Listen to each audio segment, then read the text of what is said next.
हाँ तो बच्चों, आगे हम जब फिल्टर्स पढ़ने के बाद में हमारा जो नेक्स्ट टॉपिक है वो है हमारा जीना डायोड। और नॉर्मली पीएन जंक्शन डायोड बात इक्वल है, बस थोड़ा सा अंतर होता है कि that Zener diode heavily doped diode होता है। तो सबसे पहले डायोड पढ़ने से पहले हम ये देखते हैं कि कोई भी सेमीकंडक्टर क्रिस्टल है जिसमें चार्ज कैरियर्स हमारे जो हैं वो डोप्ड होते हैं। मतलब एक अगर हम देखें कि एक सेमीकंडक्टर होता है जो इंट्रिंसिक सेमीकंडक्टर होता है। इंट्रिंसिक में क्या होते हैं, होल और इलेक्ट्रॉन बराबर होते हैं। होल और इलेक्ट्रॉन्स बराबर होते हैं, जैसे कि हमने 12th क्लास में पढ़ा था अर्धचालक। तो कोई भी सेमीकंडक्टर क्रिस्टल होता है उसमें चार्ज कैरियर डोप्ड होते हैं तो वो एक्सट्रिंसिक बन जाता है। मतलब अगर हम किसी शुद्ध सेमीकंडक्टर में अशुद्धि मिला दें तो उसको कहते हैं एक्सट्रिंसिक सेमीकंडक्टर। अशुद्धियाँ मिलाने को कहते हैं डोपिंग, डोप्ड प्रोसेस। जो हम अशुद्धियाँ मिला रहे हैं उसके कारण जो चालकता बढ़ती है, कंडक्टिविटी बढ़ती है, उसको हम कहते हैं डोपिंग। तो हम बोलेंगे कि एक सेमीकंडक्टर जो कि प्योर था, जिसे इंट्रिंसिक सेमीकंडक्टर कहते थे, उसमें हमने इम्प्यूरिटीज़ मिला दी। इम्प्यूरिटीज़ मिलाने के बाद में उसकी कंडक्टिविटी बढ़ गई और चार्ज कैरियर्स की संख्या बढ़ गई। ऐसे में वो इंट्रिंसिक सेमीकंडक्टर अब एक्सट्रिंसिक सेमीकंडक्टर बन चुका है। अगर आप पेंटावेलेंट इम्प्यूरिटी मिलाते हो जैसे कि आर्सेनिक, फॉस्फोरस, तो वो एन टाइप का सेमीकंडक्टर बनता है जिसमें free electrons majority charge carrier में होते हैं। अगर आप ट्राइवेलेंट इम्प्यूरिटी मिलाते हो जैसे बोरोन, एल्यूमिनियम, तो हमें होल मेजॉरिटी चार्ज कैरियर में मिलते हैं। ठीक है, तो दो तरह के एक्सट्रिंसिक हो गए, एन टाइप और पी टाइप। कुछ माइनॉरिटी चार्ज कैरियर भी जनरेट होते हैं जो तापमान की वजह से होते हैं। मतलब जो चार्ज कैरियर्स होते हैं, मेजॉरिटी चार्ज कैरियर्स, वो आयन से टकरा के कुछ माइनॉरिटी चार्ज कैरियर्स भी जनरेट कर लेते हैं। राइट है, पर वो कुछ ही देर के लिए एग्जिस्ट करते हैं, उसके बाद वो रिकम्बाइन हो जाते हैं। ठीक है, तो जो माइनॉरिटी चार्ज कैरियर्स हैं वो पैदा भी होते रहते हैं और ख़त्म भी होते रहते हैं। राइट, तो ये तो था नॉर्मली हमारा सेमीकंडक्टर का कॉन्सेप्ट। अब हम जीनर डायोड का कॉन्सेप्ट पढ़ते हैं। जीनर डायोड एक ऐसी चीज़ है जो एक एन टाइप के सेमीकंडक्टर जो कि बहुत ही हैवीली डोप्ड है, और एक पी टाइप का सेमीकंडक्टर जो कि हैवीली डोप्ड है, दोनों की डोपिंग बहुत हाई अमाउंट में है। उन दोनों को ज्वाइन करके जो डायोड बना है, जो जंक्शन बना है, उसे कहते हैं जीनर डायोड। ठीक है, नॉर्मल पीएन जंक्शन डायोड में भी सेम प्रोसेस होता है पर डोपिंग कम होती है, इसमें अशुद्धियाँ ज़्यादा मिलाई जाती हैं। ठीक है, तो जीनर डायोड एक दो टर्मिनल डिवाइस है जिसमें एक एनोड होता है, एक कैथोड होता है। ये एनोड है और ये कैथोड है। ठीक है, आगे चलते हैं हम। अब हम पढ़ते हैं वर्किंग। जो जीनर डायोड है वो तीन कंडीशंस में काम करता है, एक जीरो बायस में, एक फॉरवर्ड बायस में और एक रिवर्स बायस में। जीनर डायोड जब जीरो बायस में काम करता है तो जब हम कोई वोल्टेज उस पर अप्लाई नहीं करते जीनर डायोड पे, इलेक्ट्रोजा जंक्शन, तो जो इलेक्ट्रॉन्स होते हैं कहाँ के, पी, जो एन साइड के होते हैं वो पी साइड में जाते हैं। मतलब एन साइड के इलेक्ट्रॉन पी साइड में जाएंगे और जो पी साइड के होल्स होते हैं वो एन साइड में जाते हैं। ध्यान रखना, अभी हमने बैटरी से सप्लाई नहीं लगाई है। ये ऐसा क्यों कर रहे हैं, इक्विलिब्रियम को अटेंड करने के लिए। एन टाइप के इलेक्ट्रॉन पी की तरफ जा रहा है और पी टाइप का होल एन की तरफ जा रहा है, जिससे कि साम्य अवस्था बन जाए और दोनों तरफ equal number of charge carriers हो जाए। मतलब दोनों तरफ न्यूट्रलिटी की कंडीशन हो जाए। ऐसा नहीं हो कि एक तरफ पॉजिटिव सिरा ज़्यादा है और एक तरफ नेगेटिव सिरा ज़्यादा है, क्योंकि इलेक्ट्रॉन्स नेगेटिव होते हैं, होल्स पॉजिटिव होते हैं। तो हम नहीं चाहते कि पी साइड सबसे ज़्यादा चार्ज कैरियर रह जाए होल, और एन साइड केवल इलेक्ट्रॉन ही रह जाए। ये साम्य अवस्था अटेंड करने के लिए वो एक दूसरे जंक्शन को क्रॉस करते हैं। राइट है, ऐसा करते टाइम जो एक्सेप्टर एटम होते हैं, जो नेगेटिव आयंस होते हैं, वो पी टाइप के बिल्कुल पास आ जाते हैं, और जो डोनर एटम होते हैं, जो पॉजिटिव आयन होते हैं, वो एन साइड के बिल्कुल पास आ जाते हैं। मतलब जंक्शन के पास में केवल यही रह जाते हैं। राइट है, तो उसकी वजह से एक इलेक्ट्रॉनिक फील्ड जनरेट हो जाती है। किसकी वजह से, उन नेगेटिव आयन और पॉजिटिव आयंस की वजह से। और वो क्या करते हैं, अब आगे डिफ्यूजन की प्रोसेस को रोक देते हैं। डिफ्यूजन कौन सा प्रोसेस है, जब एन टाइप के चार्ज कैरियर पी टाइप में कूद रहे थे और जो पी टाइप के चार्ज कैरियर है वो एन टाइप में कूद रहे थे। मैं दोबारा बोल रहा हूँ, एन टाइप के चार्ज कैरियर पी टाइप में कूद रहे थे और पी टाइप के चार्ज कैरियर एन टाइप में कूद रहे थे। साम्य अवस्था अटेंड करने के लिए, इक्विलिब्रियम अटेंड करने के लिए, ऐसी कंडीशन को हम बोलते हैं इक्विलिब्रियम कंडीशन, और इस प्रोसेस को कहते हैं डिफ्यूजन। ठीक है, पर इस प्रोसेस के दौरान कुछ चार्ज कैरियर न्यूट्रल हो जाते हैं रिकम्बाइन होके, और जो जंक्शन होता है जहाँ पी और एन मिले पड़े हैं, उस जंक्शन के पास में केवल आयंस रह जाते हैं। वो आयंस क्या करते हैं, एक इलेक्ट्रिक फील्ड जनरेट कर लेते हैं जो कि आगे के डिफ्यूजन के प्रोसेस को रोक देती है।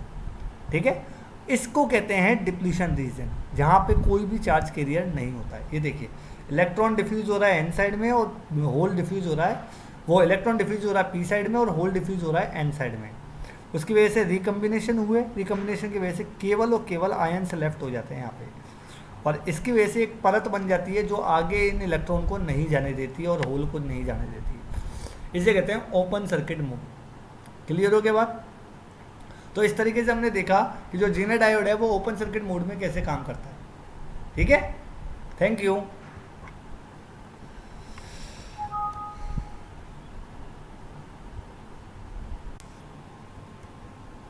तो बच्चों, हमने पिछले लेक्चर में हमने पढ़ा था जीना डायोड की कंस्ट्रक्शन और जीरो बायस कंडीशन में उसकी वर्किंग।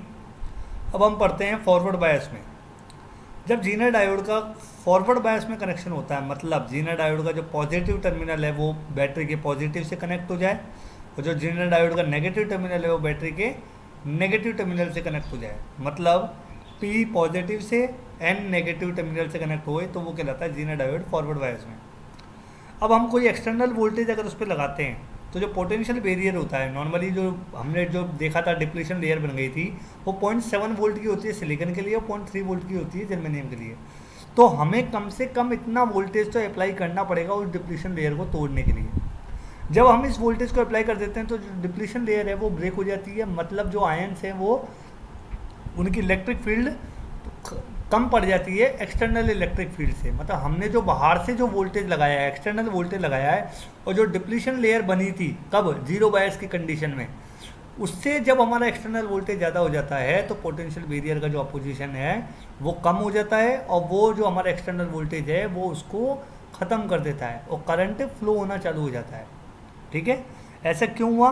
क्योंकि जो नेगेटिव वोल्टेज होता है इलेक्ट्रॉन्स को रिपेल करता है जंक्शन के पास में, और जो पॉजिटिव वोल्टेज होता है वो होल्स को रिपेल करता है। तो इलेक्ट्रॉन्स और होल में इतनी ताकत रहती है कि वो उस डिप्लीशन लेयर को क्रॉस कर जाते हैं।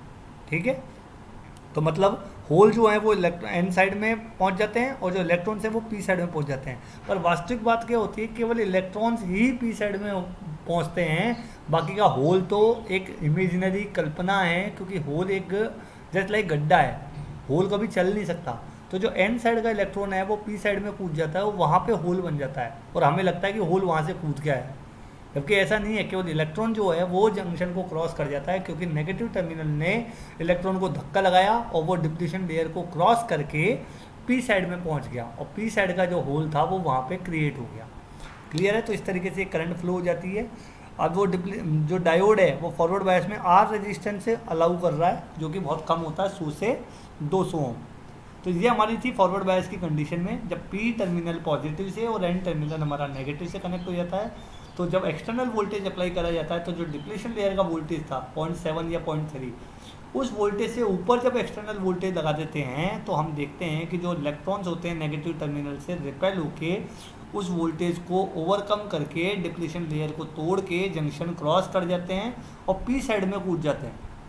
तो ऐसे में एक करंट फ्लो हो जाता है जिसको कहते हैं हम फॉरवर्ड बायस करंट। क्लियर है? चलते हैं हम रिवर्स बायस कंडीशन में। अब रिवर्स बायस में जस्ट फॉरवर्ड बायस का उल्टा है। जीना डायोड का जो पी टर्मिनल होता है उसको बैटरी के नेगेटिव टर्मिनल से जोड़ देते हैं, और जो एन टर्मिनल होता है उसको बैटरी के पॉजिटिव टर्मिनल से जोड़ देते हैं। इस कंडीशन में करंट का जो फ्लो है वो डायोड के अक्रॉस जीरो होता है। क्यों? क्योंकि देखो, जब आप एन टाइप के टर्मिनल को बैटरी के पॉजिटिव से जोड़ोगे तो बैटरी का पॉजिटिव उसके इलेक्ट्रॉन को खींचता है। तो ऐसे में इलेक्ट्रॉन जो होते हैं, जो एन टाइप में इलेक्ट्रॉन मेजॉरिटी चार्ज के रियल में है, वो जंक्शन क्रॉस करने के बजाय जंक्शन से दूर भागते हैं। ठीक है, ऐसे जो होल होते हैं पी टाइप के, वो जंक्शन को क्रॉस करने के बजाय, जैसे ये है, ये आपका ये है, राइट है, ये है, और ये आपका इलेक्ट्रॉन है, तो ये इधर भागेगा, ये इधर नहीं जाएगा, ये इधर नहीं जाएगा। ये क्या करेगा, बैटरी के नेगेटिव टर्मिनल से, ये देखिए बैटरी का नेगेटिव टर्मिनल जो है ये हमारा रिवर्स बायस कंडीशन है। ठीक है, ये हमारा P है और ये हमारा N है। तो जो इसके इलेक्ट्रॉन होंगे वो इधर जाएंगे और इसके होल इधर जाएंगे। तो उस वजह से क्या होगा, ये डिप्लीशन लेयर की विड्थ बढ़ती जाएगी और करंट का फ्लो जीरो हो जाएगा। और होते क्या है, मैंने जैसे बताया था कि P में कुछ माइनॉरिटी चार्ज के लिए होते हैं जैसे इलेक्ट्रॉन, ठीक है, और N में कुछ माइनॉरिटी चार्ज के लिए होते हैं जैसे होल। ये इनको धक्का जरूर लगेगा, इनको धक्का लगेगा तो उससे क्या होगा, जो इलेक्ट्रॉन्स होंगे वो नॉर्मली क्या होंगे हमारे जो होंगे वो, सॉरी ये पॉजिटिव था, जो हमारे इलेक्ट्रॉन्स होंगे वो तो एन साइड के इलेक्ट्रॉन तो रिपेल वो अट्रैक्ट हो गए, पर जो होल थे वो रिपेल हो गए। ऐसे केस में जो करंट बहता है केवल माइनॉरिटी चार्ज क्रिया की वजह से बहता है। मैं दोबारा बता रहा हूँ, पी और एन में एन को पॉजिटिव से जोड़ रखा है, पी को नेगेटिव से जोड़ रखा है। एन के इलेक्ट्रॉन रिपेल होने की जगह अट्रैक्ट होंगे तो इलेक्ट्रॉन इधर फ्लो करेंगे और जो होल है वो इधर फ्लो करेंगे, तो कोई भी जंक्शन को क्रॉस नहीं कर पा रहा, सर्किट कंप्लीट नहीं हुआ, करंट नहीं बहेगा। पर इसके अंदर कुछ माइनॉरिटी चार्ज कैरियर है पी के अंदर और एन के अंदर, ये जंक्शन को क्रॉस कर जाएंगे और इसकी वजह से करंट फ्लो हो जाता है, जिसको हम कहते हैं लीकेज करंट। क्लियर है? पर जैसे जैसे इस वोल्टेज की वैल्यू बढ़ाओगे रिवर्स बायस वोल्टेज की, तो एक ब्रेकडाउन कंडीशन आ जाती है और ब्रेकडाउन कंडीशन में आपका जो करंट है वो एकदम से चेंज होता है, राइट है। अब ये ब्रेकडाउन कंडीशन डिपेंड करती है डोपिंग लेवल पे, कितनी ज़्यादा डोपिंग करी है। अगर आपने डोपिंग ज़्यादा करी है तो ब्रेकडाउन बहुत जल्दी होगा। क्लियर है? पर हम इस बात का जरूर ध्यान रखेंगे कि रिवर्स बायस का वोल्टेज इतना ज़्यादा नहीं बढ़ाएं कि डायोड जो है वो शॉर्ट सर्किट होके ओवर हीट होके जल जाए। रिवर्स बायस वोल्टेज की एक लिमिट होती है कि आप इससे ज़्यादा नहीं अप्लाई कर सकते, उसके बाद में वो डायोड डैमेज हो जाएगा। तो अगर हम देखते हैं जीना ब्रेकडाउन क्या होता है। अब ब्रेकडाउन की कंडीशन जो होती है वो रिवर्स बायस में ही होती है। ब्रेकडाउन जो होता है नॉर्मली, ये जीना ब्रेकडाउन हैवीली डोप्ड डायोड मतलब जीना डायोड में होता है। जब इम्प्यूरिटीज़ की कंसंट्रेशन किसी डायोड में ज़्यादा होती है तो उसकी विड्थ डिप्लीशन लेयर की कम होती है, मतलब जो जीरो बायस कंडीशन में जो डिप्लीशन लेयर बनी थी उसकी विड्थ जो है वो बहुत ही कम होती है अगर डोपिंग की कंसंट्रेशन ज़्यादा है, मतलब अशुद्धियाँ ज़्यादा मिलाई है। अब आप इस अगर वोल्टेज को बढ़ाते हैं तो हम देख रहे हैं कि एन पॉजिटिव से जुड़ा हुआ है, तो अगर आप इस वोल्टेज को बढ़ाते हैं तो जो डिप्लीशन लेयर है वो इलेक्ट्रिक फील्ड में यहाँ पे जो वोल्टेज है यहाँ ज़्यादा क्रिएट हो जाएगा, यहाँ ज़्यादा क्रिएट हो जाएगा। अब आप इसको वोल्टेज को बढ़ाओगे तो जो चार्ज कैरियर्स होंगे वो इसकी एनर्जी को यूज़ कर लेंगे, मतलब वो क्या करेंगे काइनेटिक एनर्जी गेन कर लेंगे, राइट है। मैं दोबारा बता रहा हूँ, अगर आप इस वोल्टेज को बढ़ाते जाओगे तो डिप्लीशन लेयर की विड्थ चौड़ी होती जाएगी, इलेक्ट्रिक फील्ड बढ़ती जाएगी। बस इस इलेक्ट्रिक फील्ड से जो पी के होल हैं और जो एन के इलेक्ट्रॉन हैं वो एनर्जी गेन कर लेते हैं, और एनर्जी गेन करके वो क्या करते हैं फ्री इलेक्ट्रॉन्स बना लेते हैं, और वो क्या करते हैं उनमें इतनी ताकत रहती है कि वो जंक्शन को क्रॉस कर जाते हैं। मैंने शुरू में बता रहा हूँ, अगर ये वोल्टेज कम है तो इनके पास में इतनी एनर्जी नहीं है कि ये इस डिप्लीशन लेयर को क्रॉस कर जाए, क्योंकि रिवर्स बायस कंडीशन लगा रखी है। पर अगर इस वोल्टेज को ज़्यादा अप्लाई करेंगे तो इसकी जो इलेक्ट्रिक फील्ड होगी उससे ये एनर्जी ले लेंगे, काइनेटिक एनर्जी ले लेंगे, और इनके पास में इतनी ताकत आ जाएगी कि ये डिप्लीशन लेयर को क्रॉस करने की अब एबिलिटी रखते हैं रिवर्स बायस की कंडीशन में भी। फर्स्ट बायस की कंडीशन में भी अगर ज़्यादा रिवर्स बायस वोल्टेज अप्लाई कराए तो उस काइनेटिक एनर्जी से ये जंक्शन को क्रॉस करने की एबिलिटी रखते हैं, और इसी को कहते हैं जीनल ब्रेकडाउन। तो अगर हम करंट की कैरेक्टरिस्टिक्स देखें तो आईवी कैरेक्टरिस्टिक्स फॉरवर्ड बायस में ये कहती है कि जीना डायोड जो है वो नॉर्मली